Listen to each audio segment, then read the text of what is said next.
हरि ओम। श्रूयते? दिलीप जी?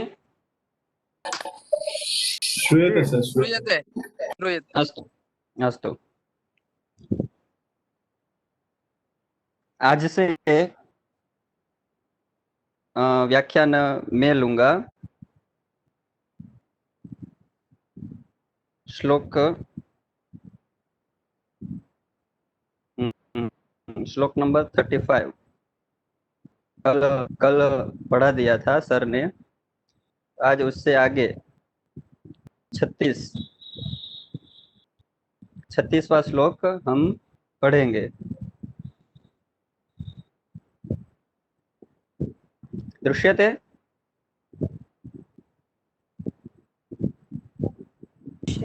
श्लोक नंबर 36 दृश्यते? दृश्यते सर, दृश्यते। अस्तु। अथ 38 श्लोकः। 36वां श्लोक है। एक बार श्लोक का पाठ कर लेते हैं। अमुं पुरः पश्यसि देवदारुं पुत्रीकृतोऽसौ वृषभध्वजेन यो हेमकुम्भस्तननिःसृतानां स्कन्दस्य मातुः पयसां रसज्ञः। ऐसा 36वां श्लोक है। इस श्लोक का पदच्छेद अर्थात संधियों को तोड़ के जो शब्द है उसको स्वतंत्र रूप से देखना।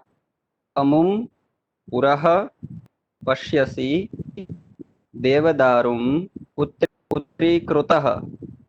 अत्र मुद्रा दोषः अस्ति। यहाँ एक दोष रह गया है टङ्कण में।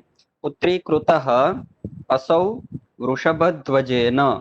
यह हेमकुम्भस्तननिःसृतानां स्कन्दस्य मातुः पयसां रसज्ञः इति पदच्छेदः। अब पदों का परिचय हम देखते हैं। अमुं पदस शब्द है पुल्लिंग में, जिसकी द्वितीया एकवचन का रूप होता है अमुं।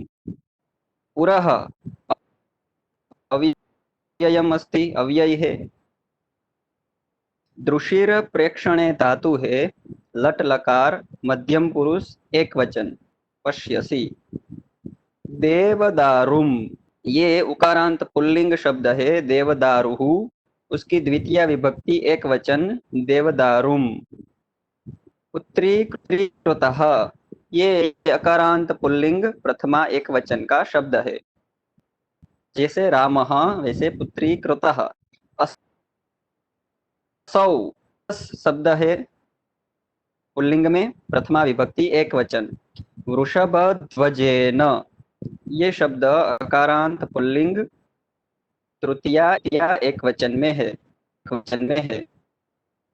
यह यत पुल्लिंग प्रथमा स्तन हेम कुंभ स्तन निःसृतांत नपुंसकलिंग षष्ठी विभक्ति बहुवचन का है। स्कंदस्य अकारांत पुल्लिंग षष्ठी एक वचन। स्कंदः ऐसा शब्द है, उसकी षष्ठी विभक्ति का रूप होगा स्कंदस्य।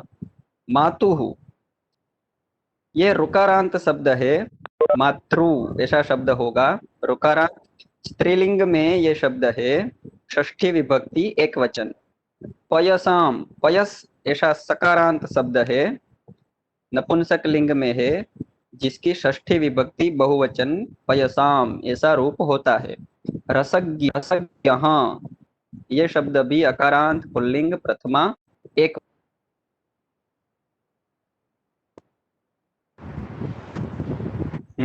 मध्ये यदि दूरभाषः आगच्छति तदा एतद् न दृश्यते। अस्तु, इदानीं पुनः आकांक्षा। अगर पश्यसि ऐसा क्रियापद है तो कर्ता में त्वम आएगा। त्वम पश्यसि, त्वम पश्यसि। त्वम कम पश्यसि, तुम किसको देखते हो? त्वम सम्यक् पश्यते। हाँ, न श्रूयते? न दृश्यते, मध्ये एव स्थापयतु। हाँ, इदानीं दृश्यते? एतद् वामतः अस्ति, किन्तु मध्ये स्थापयतु। मध्ये एव अस्ति, किन्तु कदाचित् भवतां नेट्वर्क् समस्या स्यात्, तथा भवितुं शक्नोति। अमुं, त्वम् अमुं पश्यसि। अमुं यानी इसको। हाँ, त्वम् अमुं पश्यसि, तुम इसको देख रहे हो। इसको यानी किसको? तो अमुं कम पश्यसि? अमुं देवदारुं पश्यसि। देवदारु नाम का कोई वृक्ष है। अमुं देवदारुं पश्यसि। सिंहः राजानं पृच्छति। सिंह जो है वो राजा को पूछ रहा है कि तुम इस देवदारु वृक्ष को देख रहे हो? असौ देवदारु कीदृशः अस्ति? ये देवदारु वृक्ष कैसा है? असौ देवदारुः पुत्रीकृतः अस्ति। पुत्र के रूप में स्वीकार किया गया है। असौ यानी एषः, यह देवदारु वृक्ष पुत्रीकृतः अस्ति, पुत्र के रूप में स्वीकार किया गया है। असौ देवदारुः केन पुत्रीकृतः अस्ति? किसके द्वारा? कौन है जिसने देवदारु को पुत्र के रूप में स्वीकार किया है? तर्हि उत्तरम् अस्ति असौ देवदारुः वृषभध्वजेन। वृषभध्वजेन अर्थात शिवेन, शिवजी के द्वारा पुत्रीकृतः अस्ति, पुत्र के रूप में स्वीकार किया गया है। सः देवदारुः कीदृशः अस्ति? सः देवदारुः रसज्ञः अस्ति। रसज्ञ है, रस को जानने वाला है।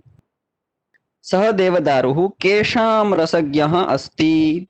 केषां, किस चीज का रसज्ञ है? तो सः देवदारुः पयसां रसज्ञः अस्ति। पयसां, पयस शब्द के दो अर्थ होते हैं, एक होता है दूध और दूसरा अर्थ होता है जलम। सः देवदारुः कीदृशाणां पयसां रसां रसज्ञः अस्ति? तो सः देवदारुः हेम कुंभस्तन निसृतानां पयसां रसज्ञः अस्ति। वह देवदारु नाम का जो वृक्ष है वो हेम रूपी कुंभ, स्वर्ण का जो कुंभ है, कलश, उससे निकलने वाले, निसृत निकलने वाले जल का रसज्ञ है। अब आगे सह देवदारुः कस्याः हेमकुंभस्तन निसृतानां पयसां रसज्ञः अस्ति? तो मातुः, कस्याः? मातुः। वह देवदारु वृक्ष माता, यहाँ माता शब्द से हमें पार्वती ऐसा अर्थ लेना है। माता पार्वती के द्वारा सुवर्ण कुंभ से, सुवर्ण कलश से दिए हुए जल से, दिए हुए जल का रसज्ञ है। उस वृक्ष को आदत है कि माता पार्वती के हाथ से दिए गए जल को पीने की, ग्रहण करने की। कस्य मातुः, अंतिम जो पंक्ति है, सह देवदारुः कस्य मातुः हेमकुंभस्तन निसृतानां पयसां रसज्ञः अस्ति? सह देवदारुः स्कंदस्य मातुः। स्कंदः अर्थात कार्तिकेयः, कार्तिकेय की माता पार्वती के द्वारा सुवर्ण कलश से दिए गए जल का रसज्ञ है। रसज्ञः अस्ति, रसज्ञ शब्द से हमें ऐसा अर्थ प्राप्त होता है कि जिस वस्तु का लंबे समय से सेवन किया जाए उसका ही रसज्ञ कोई व्यक्ति अथवा वृक्ष होता है। तो ये देवदारू वृक्ष जब छोटा था तब से लेकर माता पार्वती ने अपने हाथों से इस वृक्ष को जल दिया है। तो ऐसा अर्थ होगा कि माता पार्वती के द्वारा जल देने से बड़ा हुआ ये वृक्ष। सिंह पूछ रहा है कि क्या, हे राजन, क्या तुम इस वृक्ष को देख रहे हो? अन्वयः पुरः अमुं देवदारुं पश्यसि किम? पुरः सामने, अमुम इस देवदारू नाम के वृक्ष को पश्यसि किम, क्या तुम देख रहे हो? असौ असौ वृक्षः, ये जो वृक्ष है वह वृक्ष वृषभध्वजेन पुत्रीकृतः, भगवान शिव ने पुत्र के रूप में स्वीकार किया है। और स्कंदस्य मातुः, कार्तिकेय की माता पार्वती के द्वारा हेम कुंभ स्तन निसृतानाम सुवर्ण कलश रूपी स्तनों से दिए हुए पयसाम जल का रसज्ञ अस्ति है, रसज्ञ है इति अन्वयः, ऐसा इस श्लोक का अन्वय होगा। आगे पदार्थ देखते हैं अन्वय क्रम से। पुरः अर्थात पुरतः, सामने, गुजराती भाषा में सामे। अमुम अमुम एनम, यह जो जे देवदारुम अर्थात तदाख्यम वृक्षम, उस नाम वाले वृक्ष को, देवदारू नाम का वृक्ष। पश्यसी किम, देख रहे हो? સામે રહેલું દેવદારુ નામનું વૃક્ષ શું તું જોઈ રહ્યો છે? असौ ए वृक्ष, જે સામે રહેલું છે એ વૃક્ષ, એષઃ વૃક્ષः वृषभध्वजेन शिवेन, शिवजी ने पुत्रीकृतः, पुत्र के रूप में स्वीकार किया है, पुत्रवत स्वीकृतः।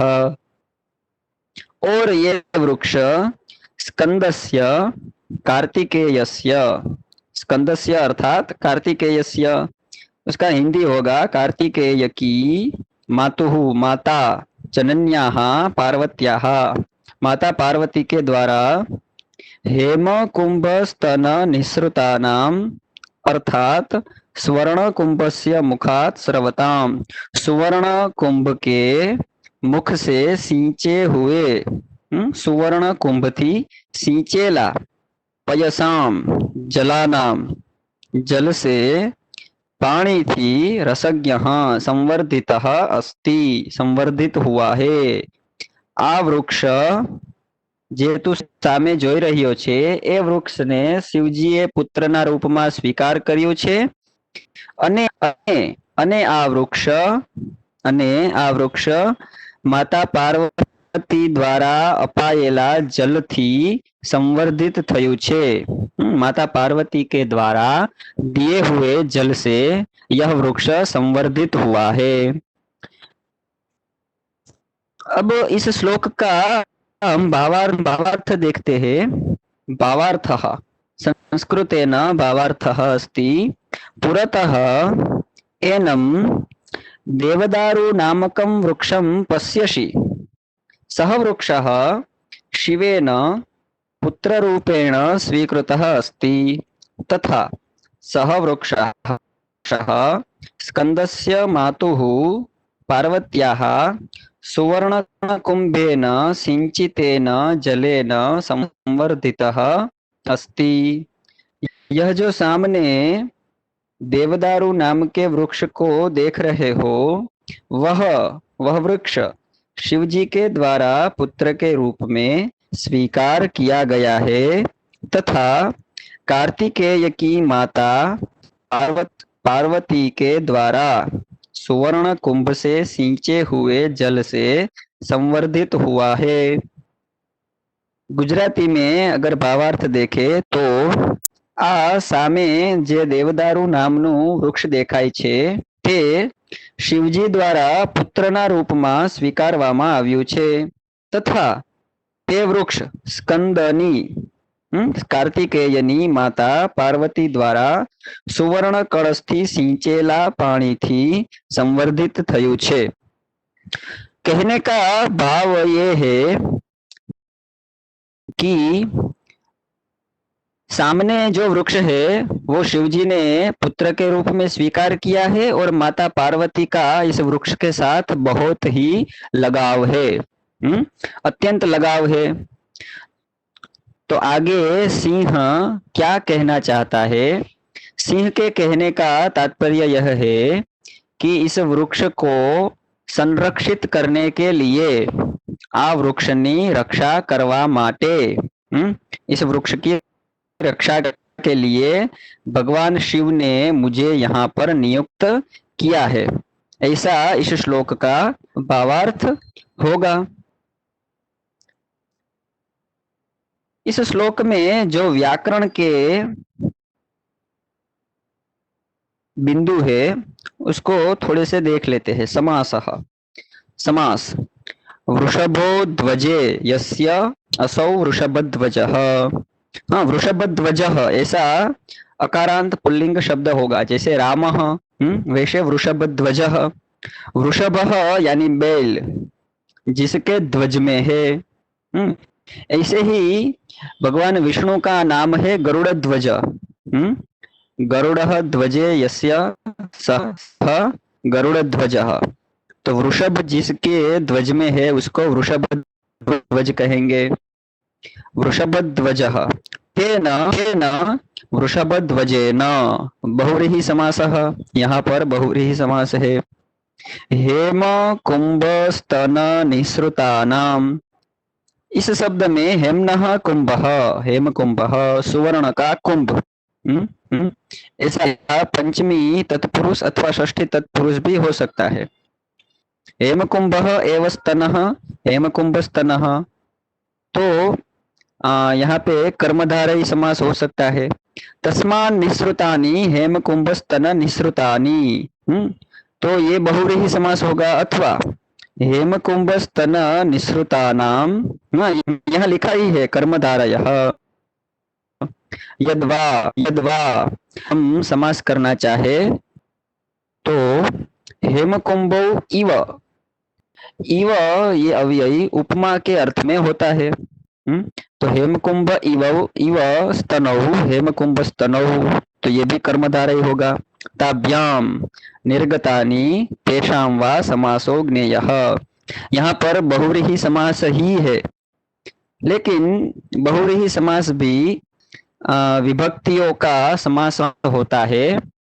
तो उसके विग्रह, समास विग्रह यानी कि समास को अलग करने के लिए हम तृतीया पंचमी जैसे भी शब्दों का विभक्तियों का प्रयोग कर सकते हैं। तो यहाँ पर दोनों प्रकार से बहुव्रीहि समास का विग्रह दिया गया है। हमें सिर्फ इतना याद रखना है मात्र कि हेम कुंभ स्तन निसृता नाम, इसमें बहुव्रीहि समास है। बहुव्रीहि समास बहुव्रीहि रखना है।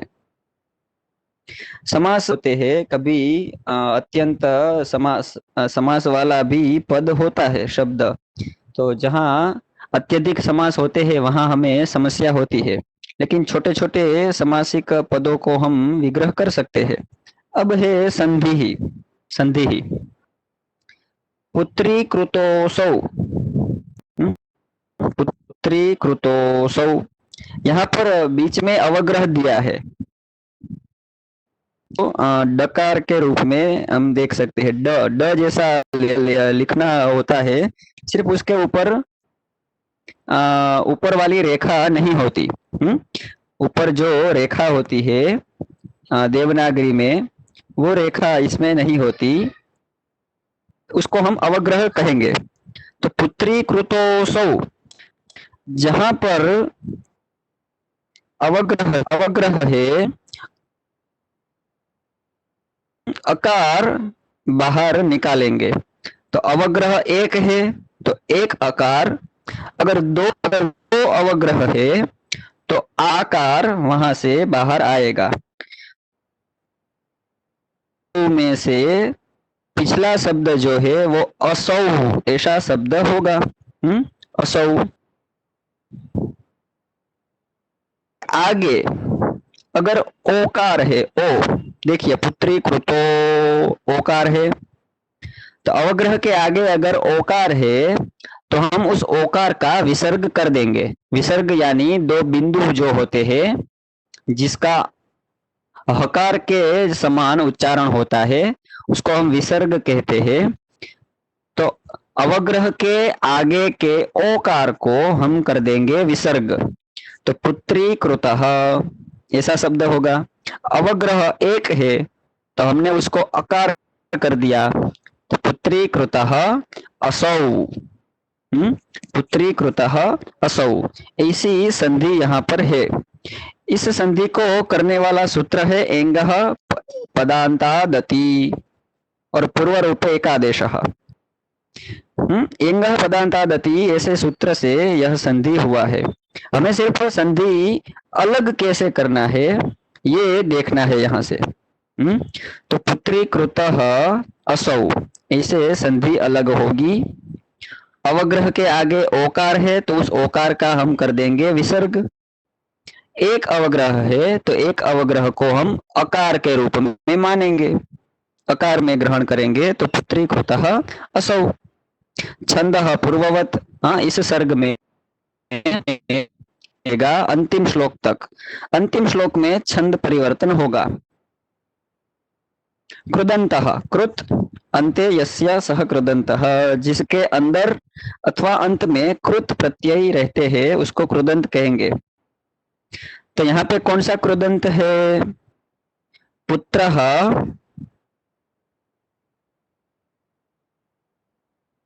प्लस क्त, पुत्रीकृतः। ऐसे हमने जैसे कोई गणित का दाखिला करते हैं वैसे यहाँ पे लिखा है। इसको मैं थोड़ा सा स्पष्ट कर देता हूँ कृदंत को। पुत्रीकृतः, पुत्र, ऐसा एक शब्द है पुत्र।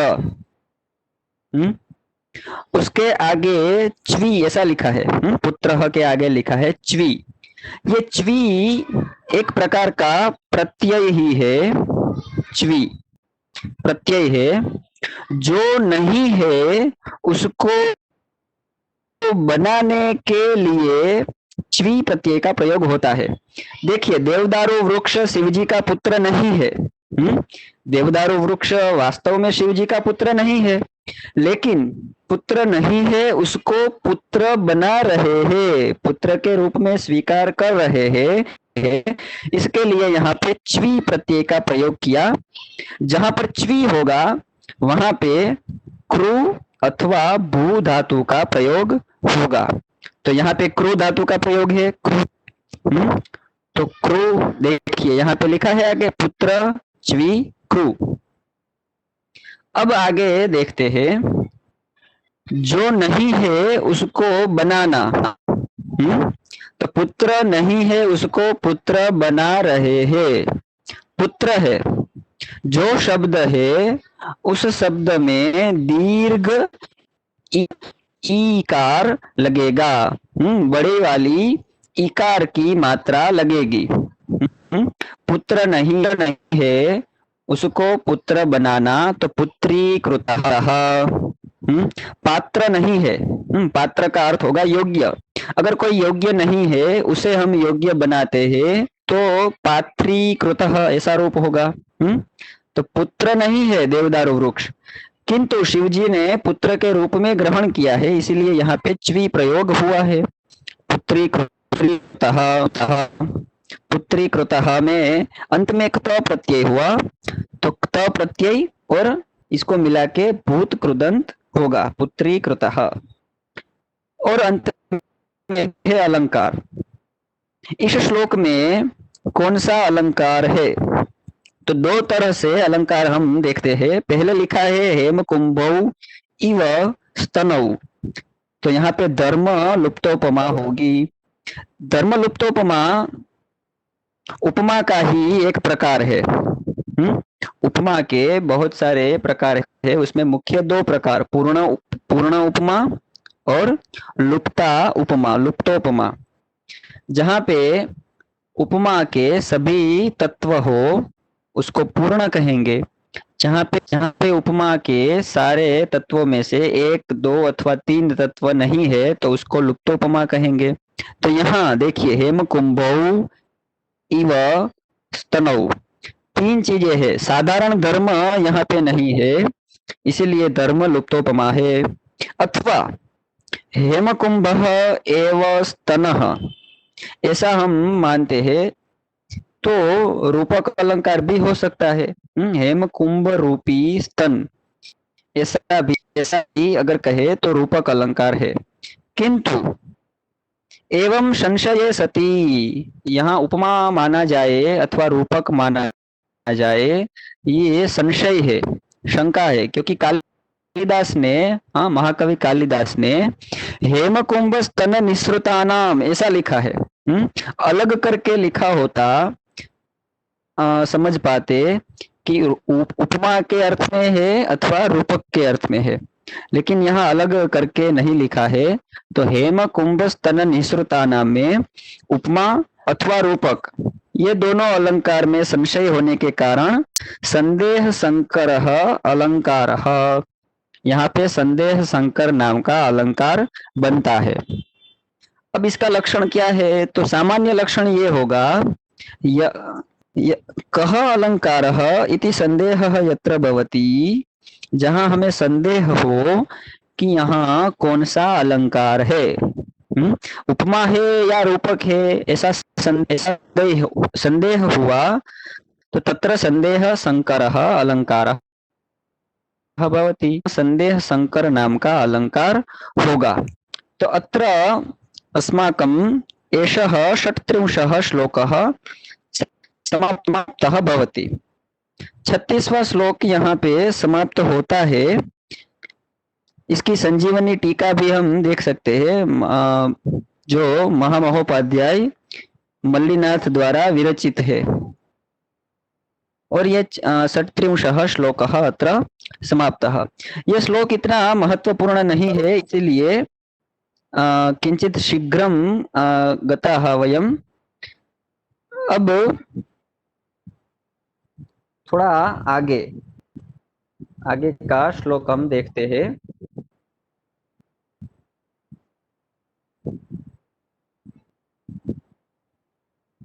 सप्तत्रिंशः श्लोकः, श्लोक नंबर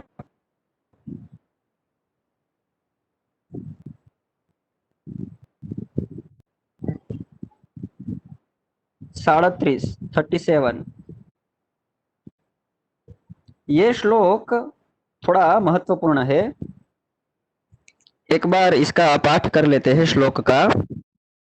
कंडूयमाने नकटं कदाचिद वन्यद्वीपेनो न मथिता त्वगस्य अथैनमद्रे स्तनया शुशोच सेनान्यमालीडमिवासुरास्त्रैः।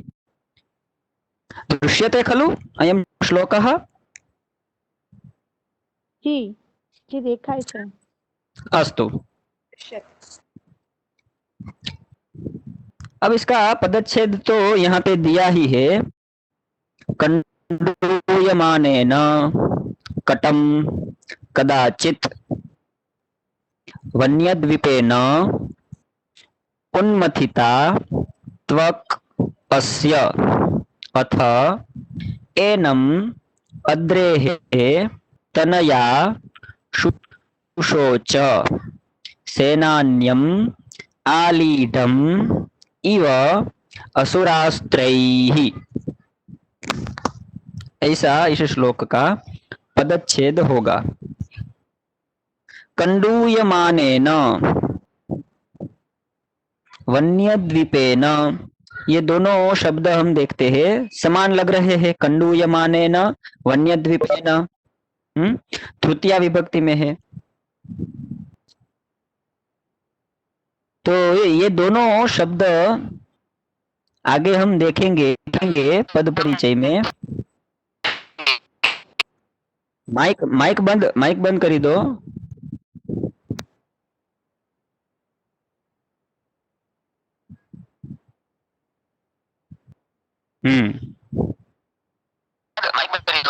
पद परिचय કોનો માઇક કોનો ચાલુ છે? માઇક બંધ કરો તમારું।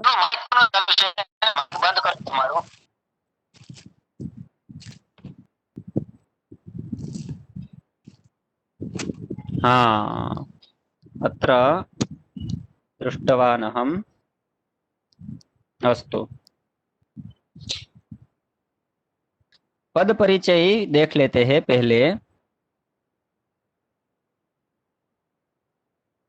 कंडूयमानेन, अकारांत पुल्लिंग तृतीया एकवचन है, जैसे रामेण, कटम, ये अकारांत पुल्लिंग द्वितीया एकवचन का शब्द है, पुल्लिंग शब्द है। कटह ऐसा शब्द होगा, उसकी द्वितीया है कटम, रामम कटम। कदाचित, ये अव्यय है, कदाचित। वन्यद्वीपेन, कंडूयमानेन का विशेषण है, वन्यद्वीपेन, ये विशेष्य होगा। अकारांत पुल्लिंग तृतीया एकवचन। उन्मथिता, सीता शब्द के समान उन्मथिता, आकारांत स्त्रीलिंग प्रथमा विभक्ति एकवचन। त्वक, त्वक ऐसा शब्द है, ये शब्द चकारांत स्त्रीलिंग है, प्रथमा विभक्ति एकवचन।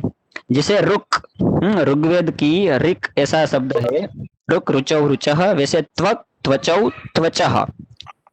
अस्य, अस्य, ये अदस शब्द पुल्लिंग षष्ठी विभक्ति एकवचन। माइक કોનો ચાલુ છે, વારંવાર સૂચના આપવી પડે છે। જેનો માઇક ચાલુ હોય એ કૃપયા માઇક બંધ રાખો, તમારો ડિસ્ટર્બ થાય છે।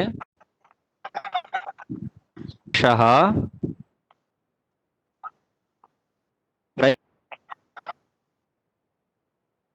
न शक्नोति, इदानीं मध्ये बाधा नास्ति।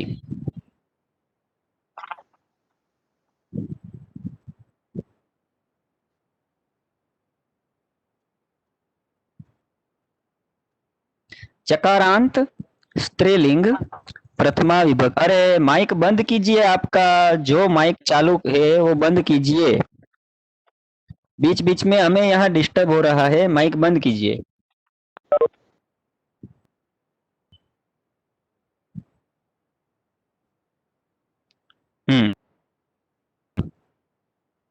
शब्द है पुल्लिंग में, उसकी प्रथमा के आगे देखा था, अस्य, इसी षष्ठी विभक्ति का रूप बनता है, षष्ठी विभक्ति एकवचन।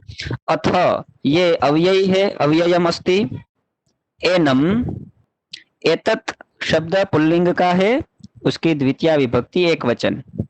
अद्रेः, ये इकारांत ह्रस्व इकार पुल्लिंग षष्ठी विभक्ति एकवचन। जैसे हरे है शब्द होगा, वैसे अद्रेः। तनया, आकारांत स्त्रीलिंग प्रथमा विभक्ति एकवचन। शुशोच, शुशोच शुच धातु है, शोक के अर्थ में, जहाँ शोक प्रकट किया जाता है वहाँ शुच धातु के रूपों का प्रयोग होता है। शोचते ऐसा इसका रूप होगा, शोचते, शोचेते, शोचन्ते, शोक करना। उसके लिट लकार प्रथम पुरुष एक वचन का रूप है, शुशोच, शोच। सेनान्यम, ये अकारांत पुल्लिंग द्वितीया विभक्ति एक वचन। आलीढम, ये भी अकारांत पुल्लिंग द्वितीया विभक्ति एक वचन। इव, ये इव अव्यय है, इव अव्यय उपमा के अर्थ में अथवा उत्प्रेक्षा के अर्थ में प्रयोग होता है। असुरास्त्रैः, असुरास्त्रैः। अस्त्रम, अस्त्रम, अस्त्रे, अस्त्राणि, और उसकी तृतीया बहुवचन असुरास्त्रैः, अकारांत नपुंसकलिंग तृतीया विभक्ति बहुवचन। ऐसे पदों का परिचय है। अब इसमें क्रियापद क्या है, क्या है? तो क्रियापद है शुशोच, शुशोच। तो प्रश्न होगा कि का शुशोच, शोक किया, किसने शोक किया? तो तनया, तनया शुशोच। तनया का अर्थ होगा पुत्री, पुत्री ने शोक किया। तो फिर से प्रश्न होगा कि किसकी पुत्री ने शोक किया? कस्य तनया शुशोच? तो उत्तरम अस्ति अद्रेः, अद्रेः अर्थात पर्वतस्य तनया शुशोच, पर्वत की पुत्री ने शोक किया।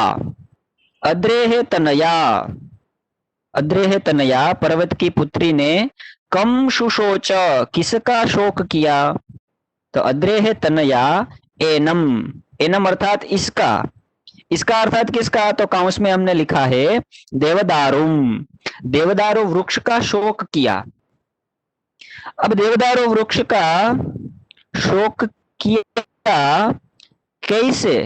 कथमिव, अद्रेह तनया कथमिव एनम देवदारुम शुशोच, अद्रेह तनया सेनान्यम इव, सेनान्यम का अर्थ होगा कार्तिकेय, सेनान्यः ऐसा शब्द है, सेनान्यः कार्तिकेयः, सेनान्यम कार्तिकेयम, जैसे कार्तिकेय का शोक करती हो वैसे पार्वती ने देवदारू का शोक किया, देवदारू वृक्ष के प्रति भी शोक प्रकट किया।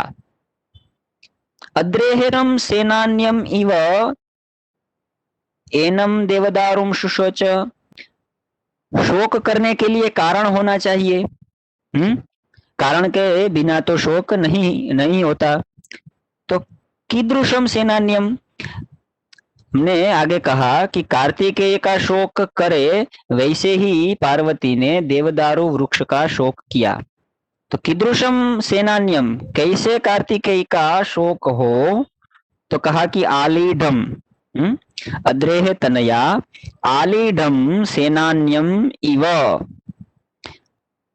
घायल, आलीढम क्षतम, क्षत किया गया हो, जिसके ऊपर घाव किया गया हो, वैसे कार्तिकेय के समान देवदारू वृक्ष का शोक प्रकट किया।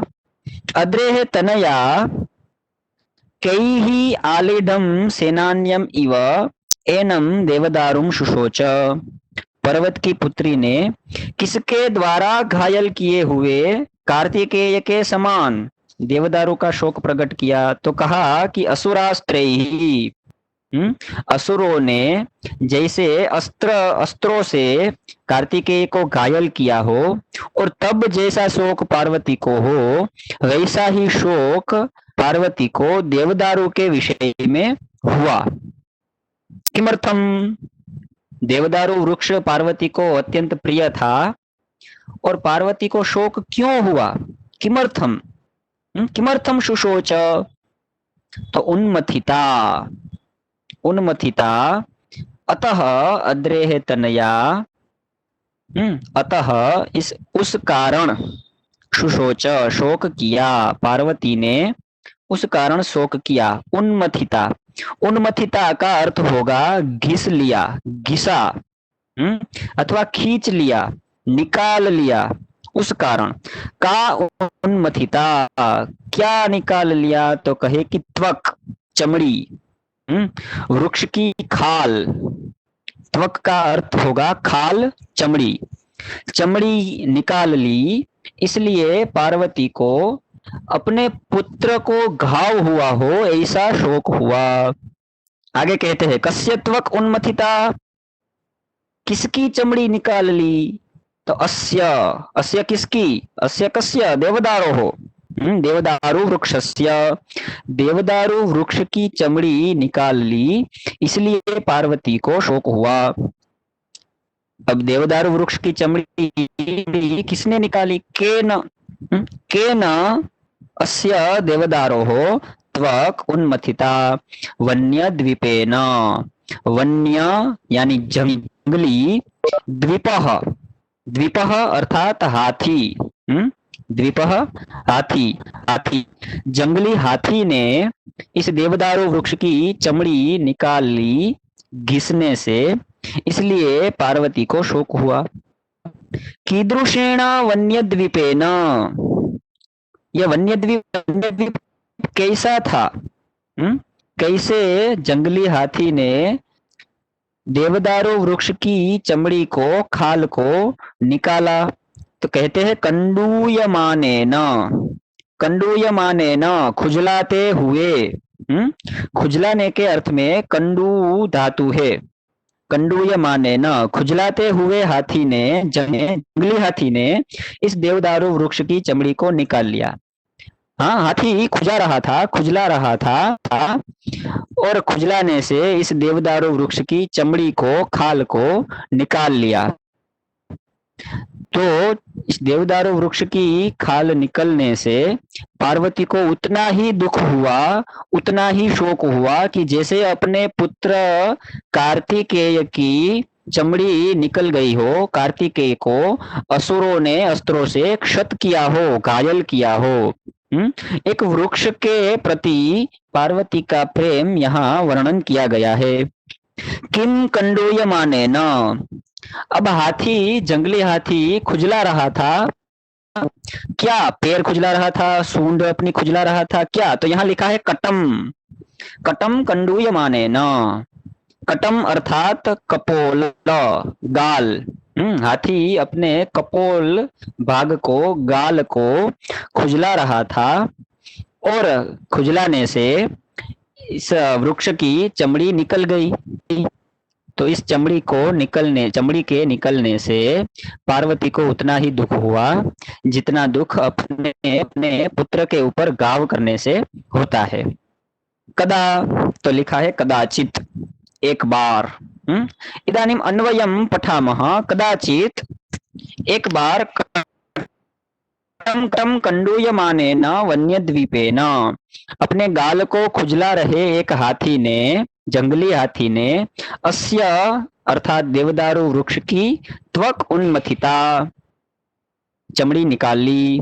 अथ, इस कारण से, अद्रेहे तनया, अद्री अर्थात पर्वत, यहाँ पर हम हिमालय ऐसा अर्थ लेंगे, हिमालय की पुत्री, असुरास्त्रैहि आलीढम सेनान्यम इव, असुरों के अस्त्रों से, आलीढम घायल हुए, सेनान्यम इव कार्तिकेय के समान, एनम इस वृक्ष के विषय में, शुशोच शोक प्रकट किया, दुखी हुई। तो ये पदार्थ हमने साथ ही देख लिया था। पुनः किंचिदिव पश्यामः, फिर एक बार थोड़ा सा देख लेते हैं। कदाचित, एक वारम, एक बार। कटम अर्थात कपोलम, गाल को, कंडूयमानेन, तस्य संस्कृतम भवति घर्षयता, घिसते हुए, खुजला रहे, वन्यद्वीपेन अर्थात वन्य गजेन, जंगली हाथी ने, अस्य देवदारू वृक्षस्य, देवदारू वृक्ष की, त्वक अर्थात त्वचा, खाल, उन्मथिता घर्षिता, घिस डाली। अथ, अतः उस कारण से, अद्रेह तनया, अद्रेह अर्थात पर्वतस्य, हिमालय की, तनया पुत्री पार्वती, पार्वती ने, असुरास्त्रैहि, असुर अर्थात दैत्य, अस्त्र का अर्थ है युद्ध, तो दैत्यायुधैहि, ऐसा संस्कृत हमने किया है, दैत्यों के अस्त्रों से, आलीढम क्षतम घायल हुए, सेनान्यम अर्थात स्कंदम, स्कंद कार्तिकेयम, कार्तिकेय के, इव समान, कार्तिकेय के समान, एनम देवदारुम, देवदारू वृक्ष का, शुशोच शोकम कृतवती, शुशोच शोकम कृतवती, शोक व्यक्त किया। तो ये हुआ पदार्थ। इदानीम भावार्थम पश्यामः, अब हम इस श्लोक का भावार्थ देख लेते हैं। एक वारम कपोलम घर्षयता वन्य गजेन अस्य देवदारू वृक्षस्य त्वक् कर्षिता, तेन कारणेन हिमालय पुत्री पार्वती कार्तिकेयं दैत्यानाम् अस्त्रैः क्षतम् इव एतस्य देवदारोः शोकम कृतवती। हिंदी इसका ये होगा कि एक बार गाल को घिसते हुए जंगली हाथी ने इस देवदारू वृक्ष की खाल घिस डाली, जिससे हिमालय की पुत्री पार्वती ने दैत्यों के अस्त्रों से घायल हुए कार्तिकेय के समान देवदारू वृक्ष का शोक प्रकट किया। देवदारू के घाव अपने पुत्र के घाव के जैसे पार्वती को लगे, यह भाव है, यह तात्पर्य है। गुजराती એવું થશે કે એકવાર ગાલને ઘસી રહેલા જંગલી હાથીએ દેવદારુ વૃક્ષની છાલ ઉખેડી નાખી. તેથી હિમાલયની પુત્રી પાર્વતીએ દૈત્યોના અસ્ત્રોથી ઘાયલ થયેલા કાર્તિકેયની સમાન દેવદારુ વૃક્ષનો શોક વ્યક્ત કર્યો. અર્થાત પુત્રના ગાવની જેમ વૃક્ષના ગાવનો અનુભવ થયો. જુઓ અહીંયા महाकवि कालिदास का यहाँ पर प्रकृति प्रेम भी हमें दिखता है. महाकवि कालिदास के जो पात्र है, उसके काव्य के जो पात्र होते हैं, वो पात्र भी कालिदास ने अपने समान ही बनाए हैं. कभी कभी कवि के द्वारा लिखे हुए श्लोकों से हमें कवि का स्वभाव भी ज्ञात होता है. तो वृक्षस्य क्षति ही, वृक्ष को अगर कोई हानि होती है तो ऐसा लगता है कि उनको अथवा अपने पुत्र को घाव हुआ है. तो ये श्लोक का भावार्थ हुआ. अब इस श्लोक में व्याकरण का विमर्श थोड़ा देख लेते हैं. समासः वन्य द्वीपेन, वन्ये भवः वन्यः, जो वन में उत्पन्न होता है उसको वन्य, वन्यः ऐसा कहेंगे. वन में उत्पन्न हुआ वन्यः. वन्यश्च असौ द्वीपः, वन्यः अर्थात जंगली, द्वीपः अर्थात हाथी. ये द्वीप शब्द में भी कर्मधारय समास होगा. द्वीपः, द्वीपः अर्थात किम, द्वि, पिबति इति द्वीपः. द्वि अर्थात दो प्रकार से, पह पिबती पीता है. हाथी सूंड से भी और मुख से भी पानी पीता है, इसलिए उसको द्वीप कहते हैं. द्वीपः, द्वीपः ये अनेकार्थक शब्द है. यहाँ पर हाथी ऐसा अर्थ लिया है, अनेकार्थक. एक तो किसी टापू के लिए भी द्वीप शब्द का प्रयोग किया जाता है. द्वीप, इसे बहुत सारे अर्थ होते हैं. तो द्वि पिबति इति द्वीपः. जंगली वन्यः द्वीपः हाथी. तो अत्र कर्मधारय समासः अस्ति. सेनान्यं, सेनान्यं, सेनां नयति इति सेनानी, सेनां नयति इति सेनानी. तम सेनान्यम उपपद तत्पुरुष समास यह हुआ है. अथवा सेनान्यः ऐसा भी शब्द प्रथमा विभक्ति में होगा. असुरास्त्राणी ये हुआ षष्ठी बहुवचन. असुरास्त्राणी प्रथमा बहुवचन हुआ, उसकी फिर तृतीया विभक्ति बनाई असुरास्त्रैः.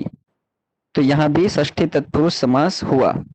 असुरों के अस्त्र, असुरों के अस्त्र, तो षष्ठी विभक्ति से विग्रह हुआ, इसलिए षष्ठी तत्पुरुष. अब संधि. तो कदाचित वन्य द्वीपेनोन्मथिता.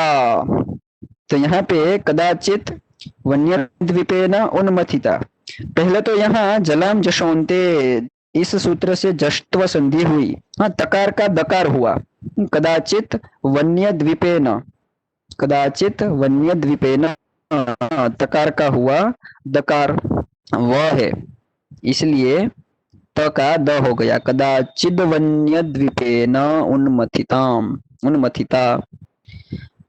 अब द्वीपेन उन्मथिता, द्वीपेन का अकार है, उन्मथिता का उकार है. तो अ और उ ये दोनों मिला के गुण होगा ओ, ओकार होगा. तो अ उ दोनों को मिला के ओ. तो आद गुण, ऐसे सूत्र से यहाँ गुण संधि होगी. द्वीपेन उन्मथिता, द्वीपेनोन्मथिता, ऐसे ये संधि यहाँ पर हुआ है. त्वगस्य, तो यहाँ भी देखो त्वक क था, क था और क के बाद आया अ. तो यहाँ भी जलाम जशोन्ते इस सूत्र से जष्ट्व संधि होता है.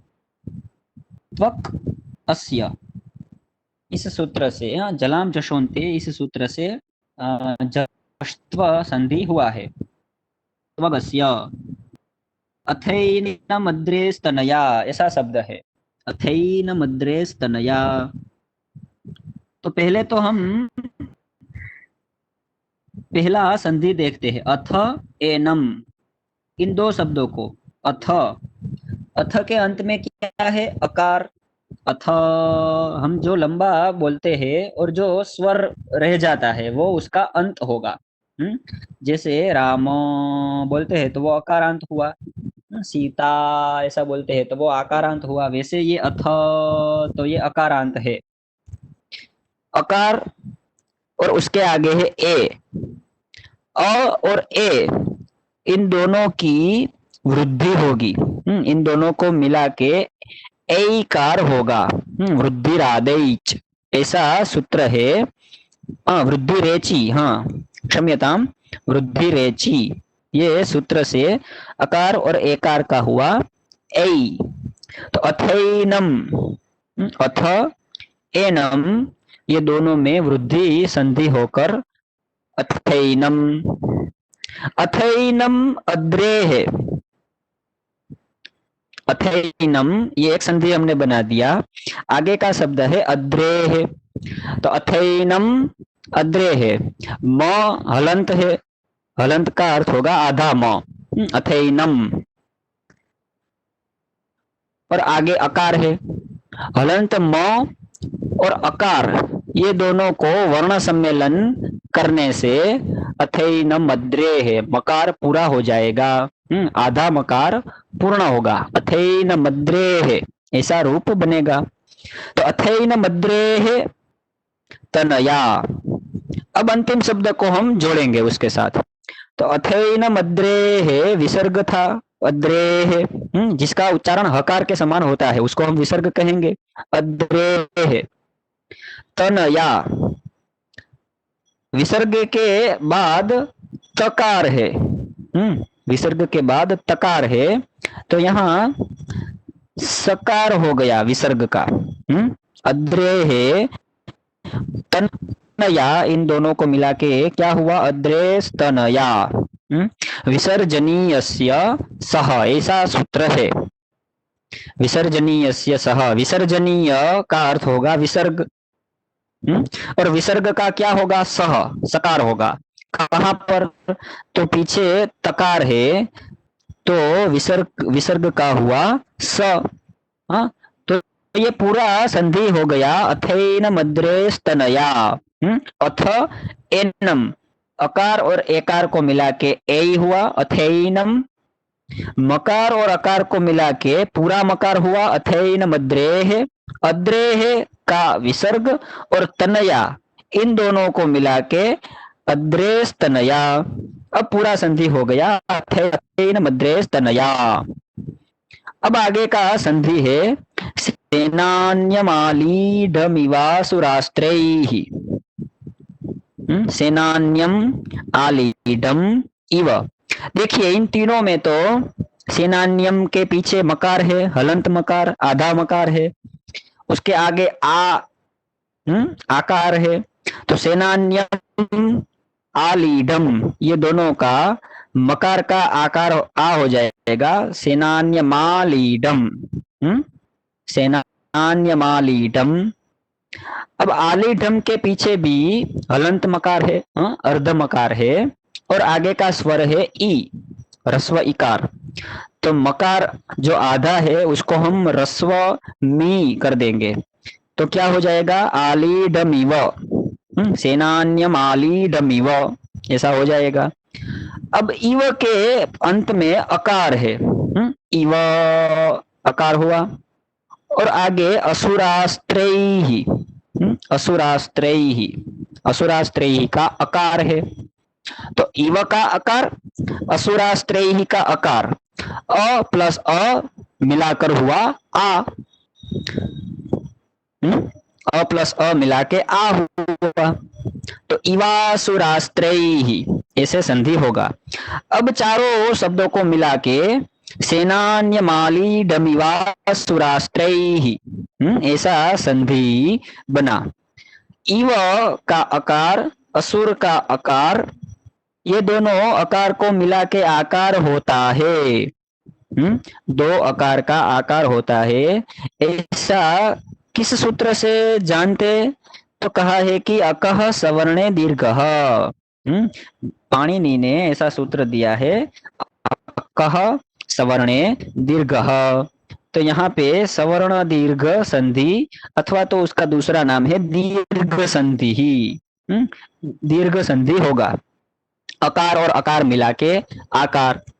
वैसे ही रस्व इकार प्लस रस्व इकार मिला के दीर्घ इकार होता है। तो आगे ऐसे ऐसे उदाहरण आएंगे तो ऐसे संधियों के भी उदाहरण देखेंगे। छंदः तु पूर्ववदेव अस्ति। छंद तो यहाँ पूर्ववत ही है, जैसे पहले श्लोक से आ रहा है वैसे यहाँ छंद है। कृदंत, कृदंत देखते हैं उन्मथिता। उत ऐसा उपसर्ग है, संस्कृत में उपसर्ग है, प्रपरापसम आदि उपसर्ग होते हैं, वो किसी धातु के आगे लगते हैं। तो उत उपसर्ग कौन से धातु के आगे है? तो कहते हैं मथ, मथनाति, ऐसे रूप बनेंगे मथ धातु के। उत उपसर्ग मथ धातु, और यहाँ पे भी त प्रत्यय हुआ तो भूत कृदंत हुआ उन्मथिता। फिर है कंडूयमानेन, कंडूयते इति कंडूयमानः, तेन कंडूयमानेन, अथवा कंडूयमानः ऐसा शब्द हम देखते हैं।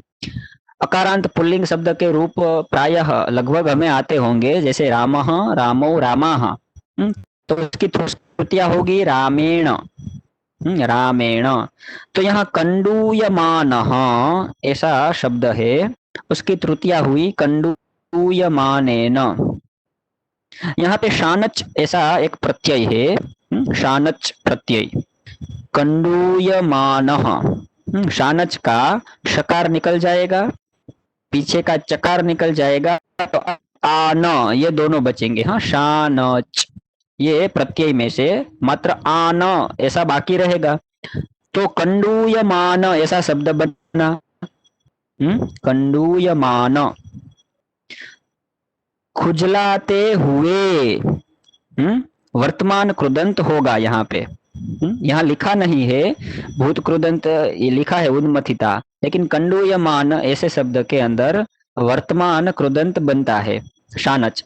हम जैसे वाक्य प्रयोग करते हैं कि जाते जाते, खाते खाते, तो वैसे ही खुजलाते हुए, वर्तमान प्रयोग है। खुजलाते हुए हाथी ने, जंगली हाथी ने, तो शानच प्रत्यय और वर्तमान कृदंत। अब अलंकार, इस श्लोक में कौन सा अलंकार है? तो यहाँ पे तो स्पष्ट है, सेनान्यम इव एनम शुशोच, पूर्णोपमा अलंकार है।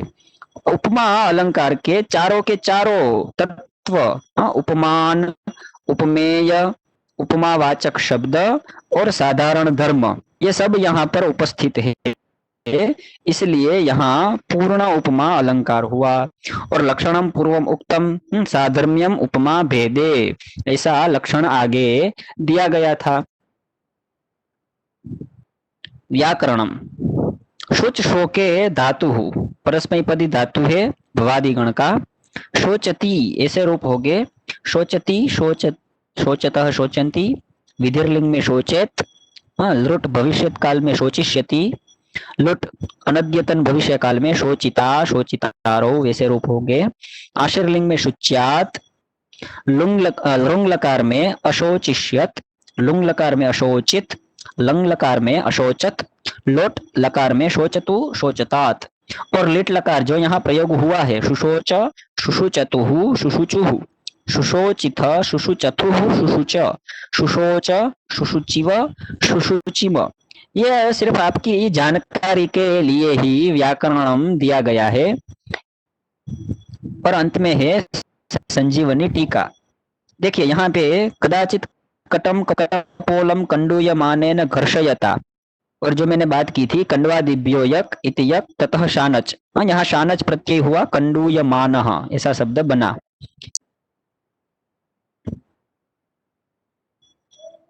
इति कविकुलगुरु कालिदास कृतौ रघुवंश महाकाव्ये द्वितीय सर्गे 37 श्लोकः। तो अत्र एषः श्लोकः पूर्णः भवति। आज हमने 2 श्लोकों का अध्ययन किया। अस्तु तर्हि एक निमिषं भवताम् उपस्थितिं स्वीकरोमि। हाँ उच्यताम्। पूर्वं यदुक्तं द्वीपः इति विषये, तर्हि भवद्भिः द्वि पिबति इति द्वीपः, अनेन प्रकारेण तस्य व्याख्या, तस्य किं व्युत्पत्तिः विग्रहः कृतः। व्युत्पत्तिः विग्रहः कृतः। किन्तु मम मते एवं भवति वा, द्वाभ्यां पिबति इति द्वीपः भवति। द्विः पिबति द्वाभ्यां पिबति। द्विः पिबति अर्थात द्विवारं पिबति। प्रथमं करेण सूंड से पीता है और बाद में उसी से मुख से पीता है, तो द्विः पिबति। और द्वाभ्यां पिबति 2 प्रकार से पीता है। हाँ न भवति, समासे व्याकरणे इदमेव ऐसा हम नहीं बोल सकते। हाँ व्याकरण में ऐसा ही है ऐसा तो हम कभी भी नहीं बोल सकते। स्वयं महर्षि पाणिनि भी ऐसा नहीं बोल सकते कि ऐसा ही है।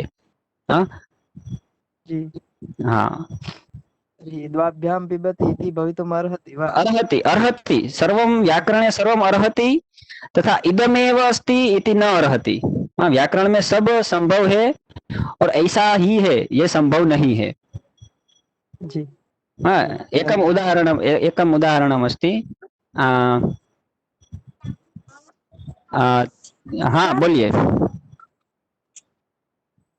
તમે જે વ્યાકરણ ભણાય બહુ ઈઝી પડે છે, એટલે કઈ એવી કોઈ લિંક હોય એવું કઈ હોય તો મોકલજો। हाँ व्याकरणम अत्र लिखितमेव भवति और इसमें आपके लिए जो आवश्यक है वो ही बताया जाता है। व्याकरण का एक वर्ग होगा आगे, तो आपको उसकी सूचना मिलेगी सबको।